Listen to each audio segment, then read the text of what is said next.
पाचोरा येथील बसस्थानक परिसरात हरवलेली 2 तोळे सोन्याची पोत असलेली पर्स शोधून काढण्यात पाचोरा पोलीस नाईक हरीश गवळी यांना यश आले आहे.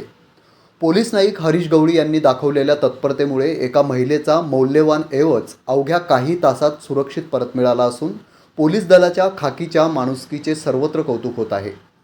पाचोरा बस स्थानकावर एका प्रवासी महिलेची पर्स गहाळ झाली होती. या पर्समध्ये सुमारे 2 तोळे वजनाची सोन्याची पोत, 2,000 रुपये रोख आणि महत्त्वाची कागदपत्रे होती. ऐवज हरवल्याने हवालदिल झालेल्या महिलेने तातडीने पोलिसांकडे धाव घेतली. पोलीस निरीक्षक राहुल कुमार पवार यांच्या मार्गदर्शनाखाली पोलीस नाईक हरीश गवळी यांनी तात्काळ तपासाची चक्रे फिरवली. संबंधित बसचा मार्ग, वाहक चालक आणि बसस्थानक परिसरातील संशयास्पद हालचालींची कसून चौकशी करण्यात आली. कोणताही पुरावा नसताना केवळ अनुभव आणि चिकाटीच्या जोरावर गवळी यांनी अवघ्या तासभरात पर्सचा शोध लावला. पर्समधील सोन्याची पोत व रोख रक्कम सुरक्षित असल्याचे स्पष्ट झाल्यावर आवश्यक खातरजमा करून हा ऐवज संबंधित महिलेच्या स्वाधीन करण्यात आला.